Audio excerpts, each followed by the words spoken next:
Hola, ¿qué tal? Muy buenas tardes. Mucho gusto a todos quienes nos acompañan. Comienza un nuevo mes, junio, y gratamente continuamos con el ciclo Voces. Un ciclo que ha sido autogestionado, como ustedes saben, y lo importante del día de hoy es que esta autogestión continúa, afortunadamente, pero en gran parte debido a los opositores, a la calidad y fraternidad que nos han dado cada expositor. De tal forma, destacar inicialmente que el mes de junio se llevarán a cabo 3 nuevas conferencias. Ya partimos hoy día con la profesora Mónica Gatica desde Argentina.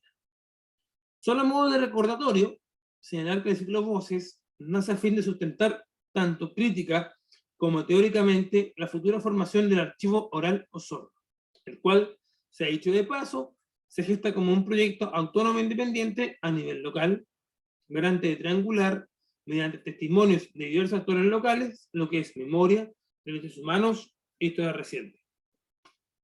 Agradecer de antemano el apoyo brindado tanto por el Departamento de Ciencias Sociales y en especial el programa de Magíster en Ciencias Humanas de la Universidad de los Lagos.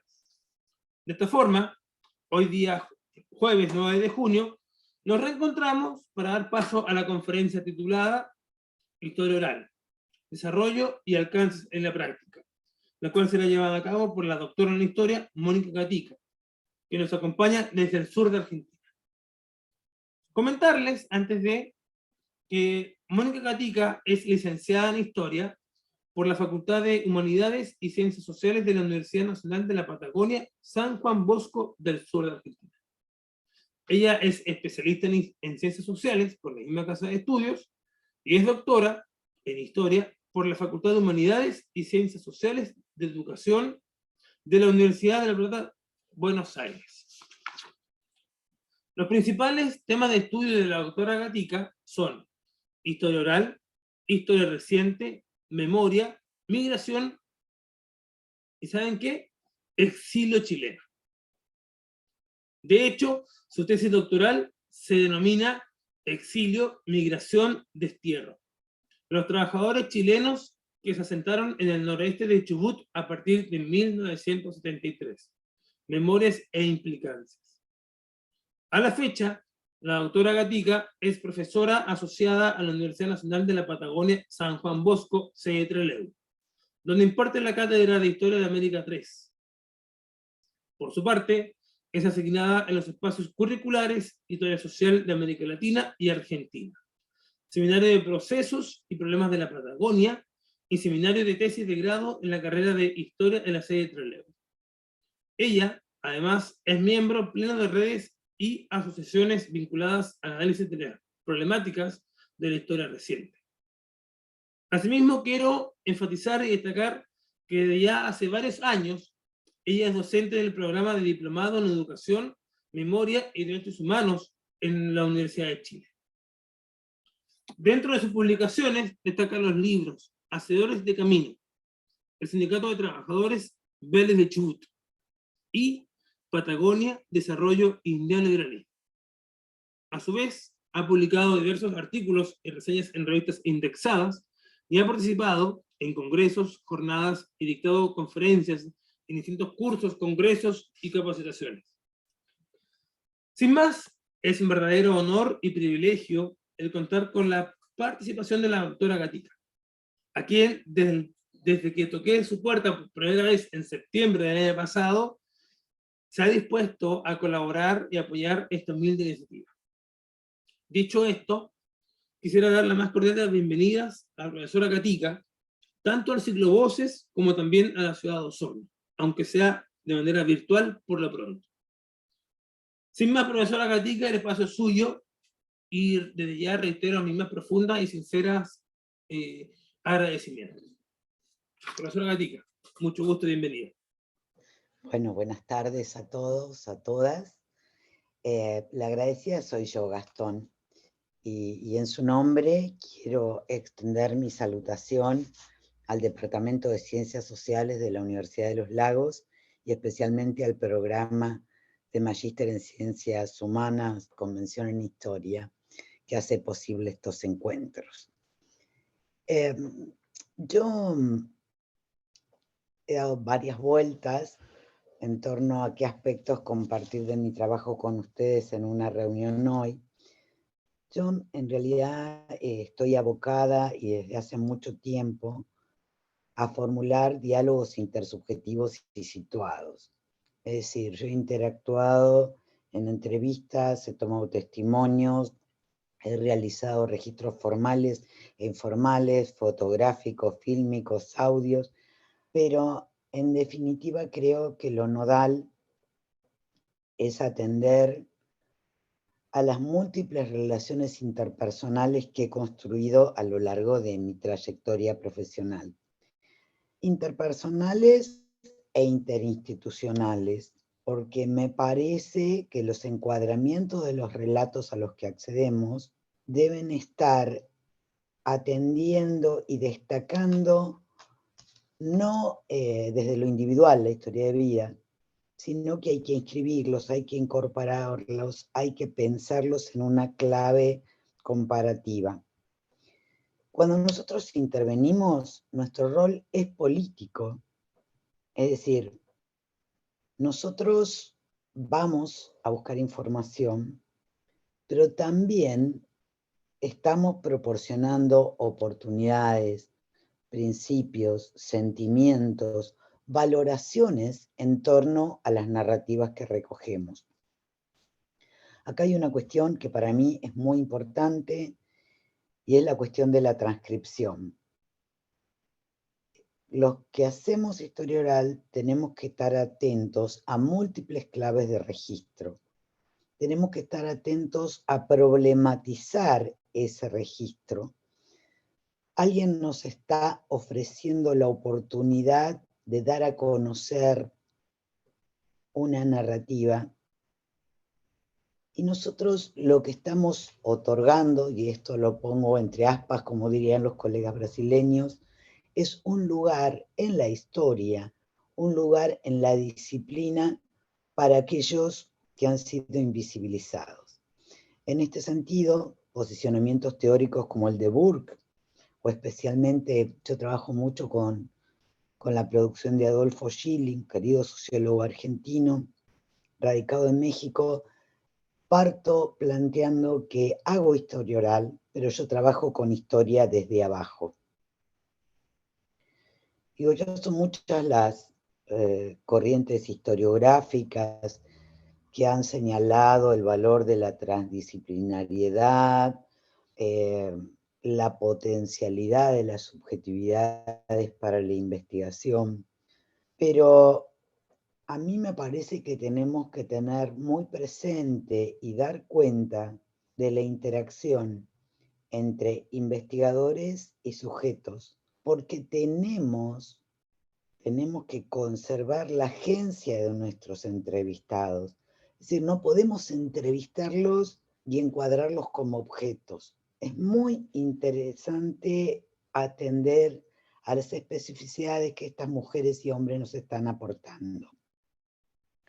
Por otro lado, muchas veces nuestros entrevistados construyen una narración a partir del habla popular, que por allí el habla popular parece que lexicalmente es pobre o gramaticalmente tiene pocos matices. Pero es nuestra tarea como historiadores decodificar entonaciones, musicalidad, los tonos que Sandro Portelli bien señala.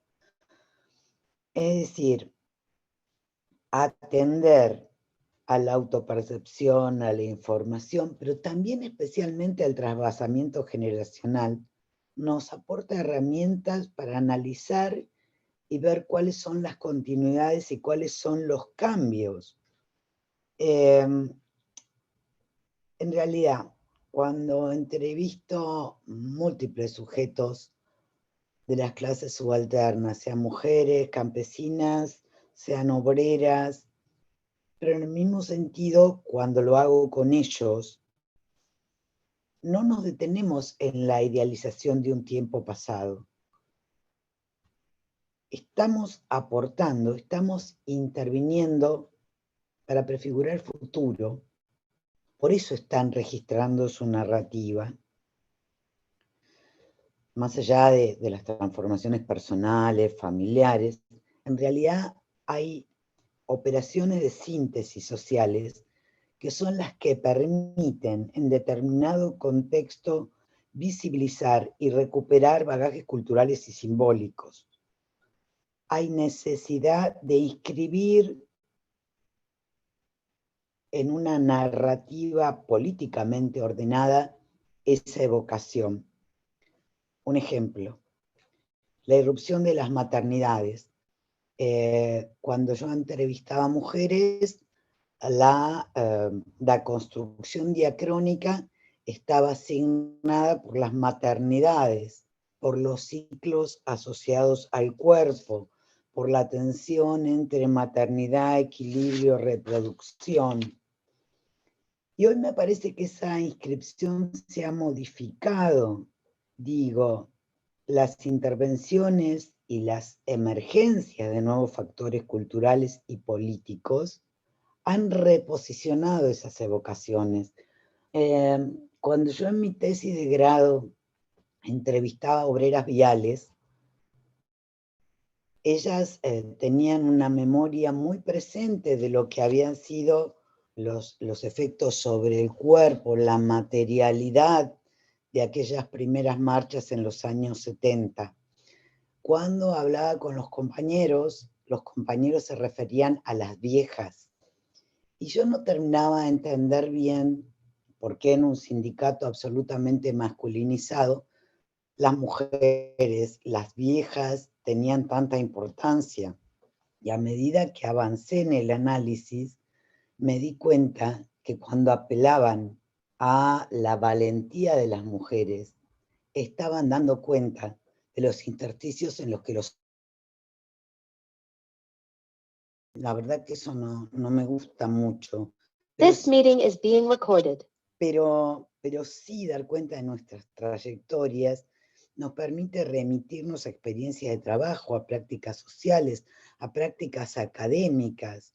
Y en este sentido, la práctica de la historia reciente en América Latina es fundante.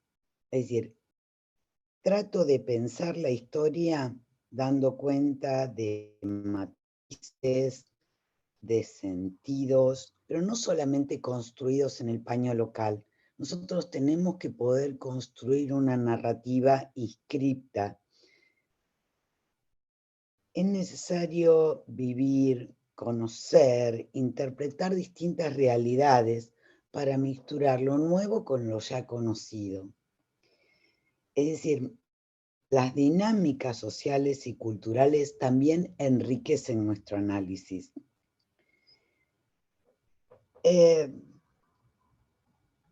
Básicamente, y en esto sigo a Donna Haraway, la dinámica de nuestra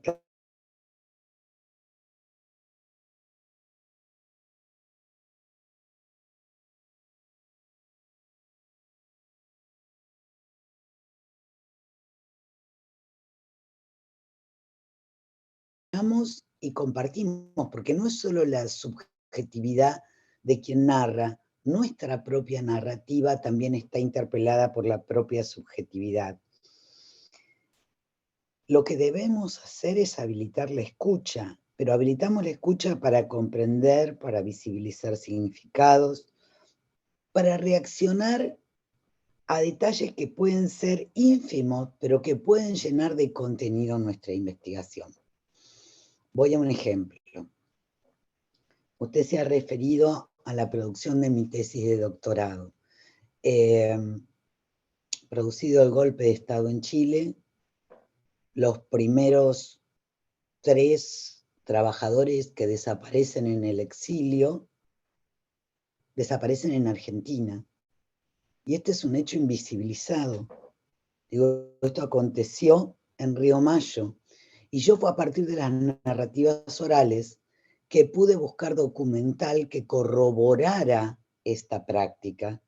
Estábamos hablando del intersticio de democracia del 73 en Argentina, en plena primavera camporista, y allí, a partir de los testimonios orales, pude rastrear y encontrar, por ejemplo, el funcionamiento de una comisión secreta en el Parlamento de Chubut que investiga la desaparición de un joven de la juventud comunista, de un dirigente comunista, de alguien del Mapu en territorio argentino.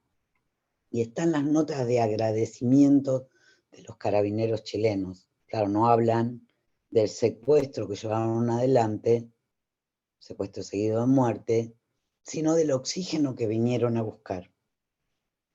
Es decir, a mí me parece que hay un alto valor en estas narrativas orales porque nos permiten ahondar y rastrear en otros repositorios. De allí la importancia de registrar, de reaccionar frente a símbolos, a detalles, porque en realidad atrás de estas cuestiones aparecen desafíos, significados que están velados a veces en la palabra.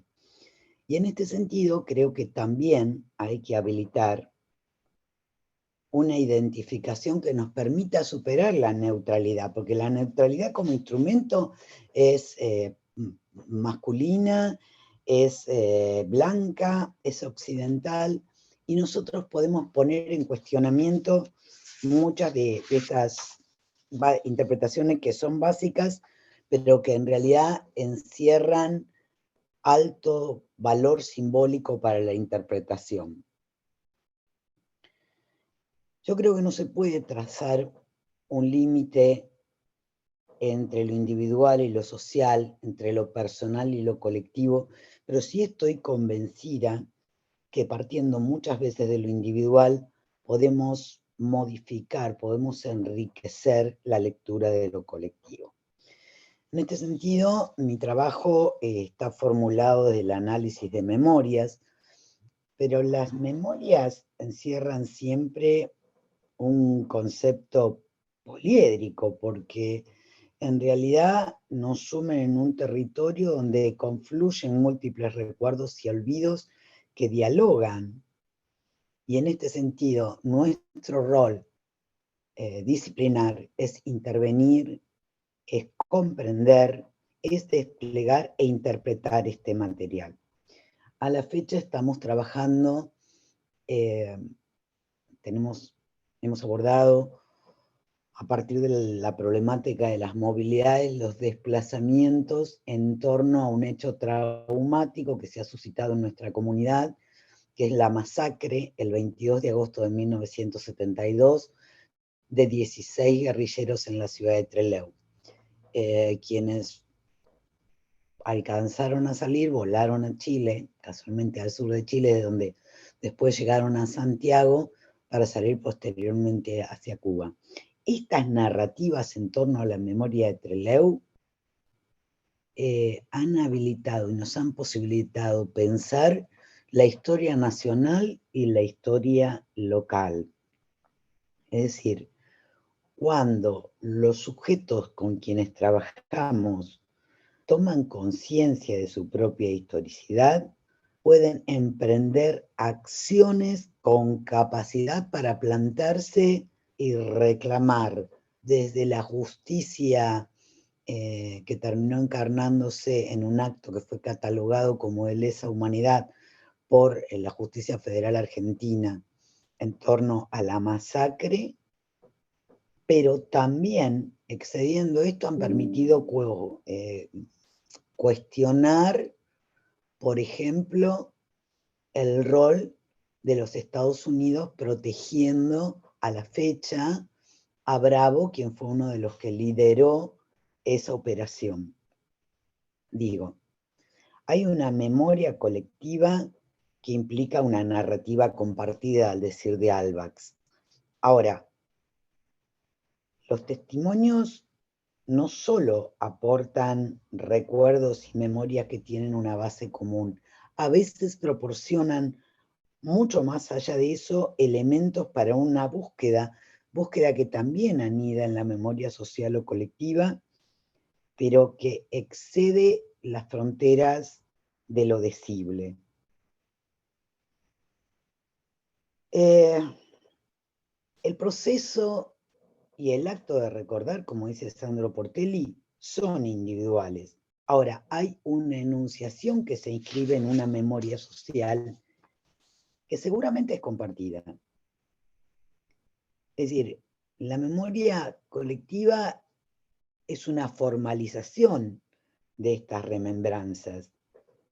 Y transitados 50 años, en realidad no nos interesa tratar con memorias literales.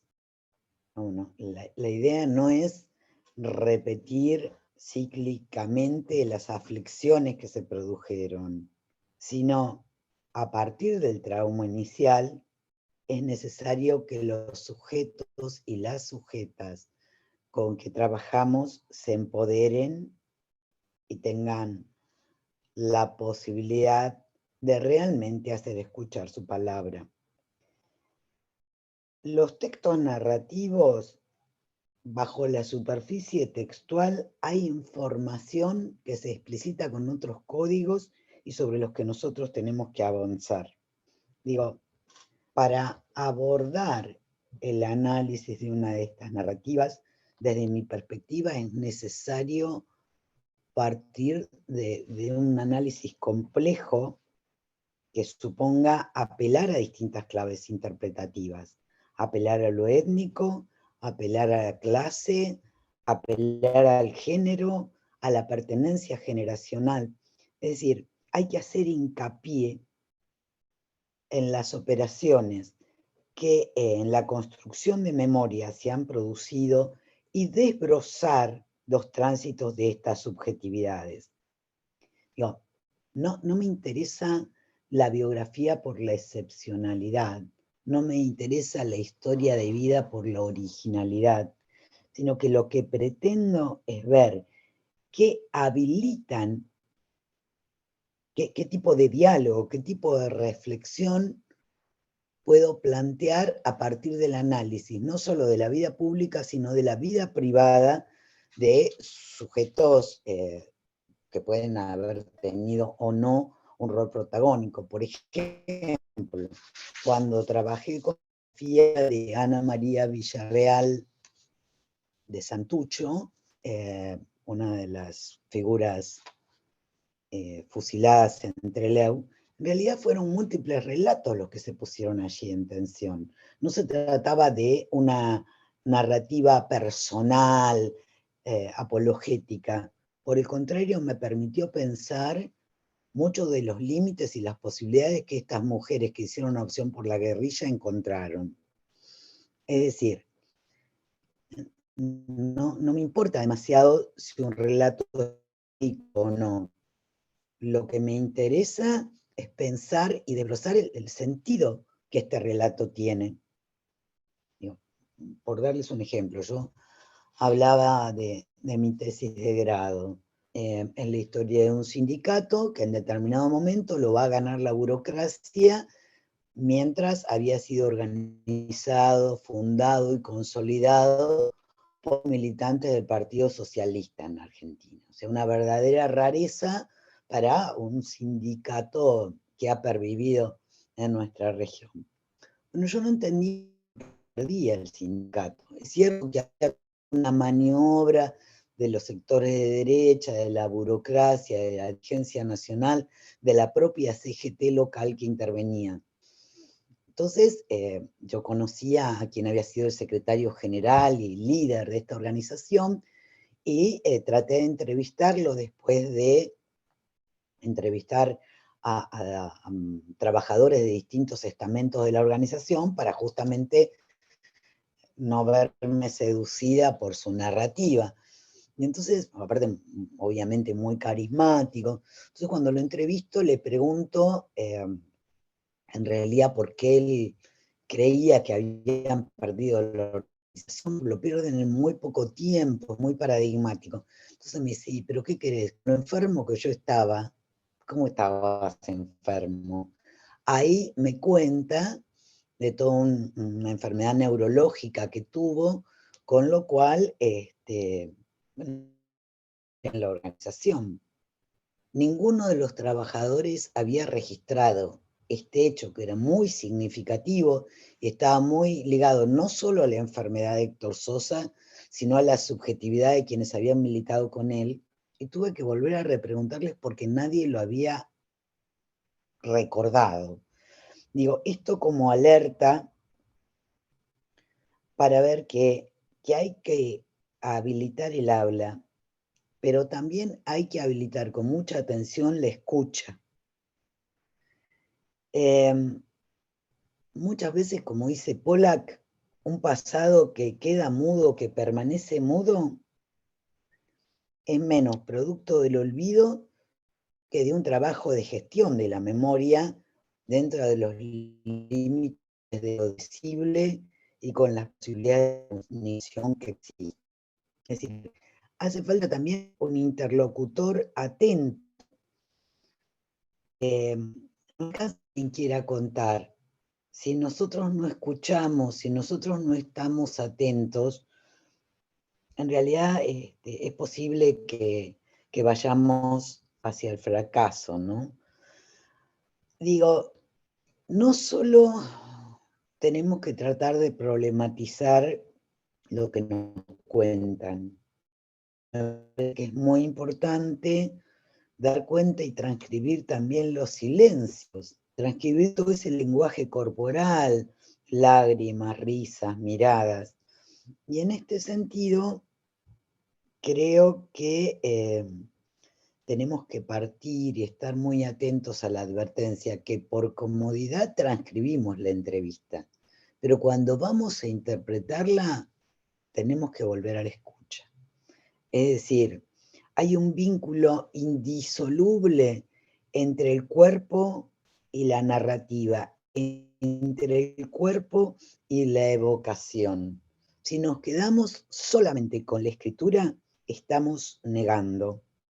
Hay una tensión que por otro lado es irresoluble, porque más allá de volver a entrevista, de cuando yo en mi producción escribo, y en este sentido me parece que debemos ser muy, muy cuidadosos. ¿Por qué hacemos historia oral? ¿Por qué quieren en Osorno tener un archivo de historia oral? Y a mí me parece que esto es parte de la incertidumbre que sentimos como profesionales que estamos motivados por razones sociales, políticas, y que nosotros tratamos de estimular a mujeres y a hombres para que nos cuenten, para que puedan hablar. Obviamente buscamos garantizar las condiciones de escucha, pero en definitiva lo que estamos apostando es a que revisen y se empoderen. Es decir, estamos otorgando visibilidad, espacio a alegatos de memorias que han permanecido soterradas, que muchas veces se oponen a la memoria oficial y que emergen especialmente en circunstancias de crisis. Ahora, yo no quiero llevar adelante todo un trabajo de evocación para que el trauma permanezca. Digo, está todo bien, la violencia que se ejerció contra algunos colectivos o se sigue ejerciendo. Pero yo quiero también recuperar las ideas de lo que hicieron. No quiero seguir perdiendo, quiero recuperar identidades, quiero recuperar permanencias que excedan el sobrevivir. Es necesario que podamos revisarlas y ver si valieron la pena. Y acá me parece que hay una cuestión que es importante, que tiene que ver con el tratamiento de la fuente oral. Porque el tipo de pregunta que realicemos supera el límite de la información. Y en realidad de lo que da cuenta es de la representación. Cuando Portelli dice, a quienes entrevistamos, las fuentes orales nos dicen no solo lo que la gente hizo, sino lo que creyó que hizo, lo que quiso hacer, me parece que es central. Es decir, es esta especificidad ante la que tenemos que desplegar una sensibilidad epistemológica agudizada, como dice Pollack. Nosotros trabajamos el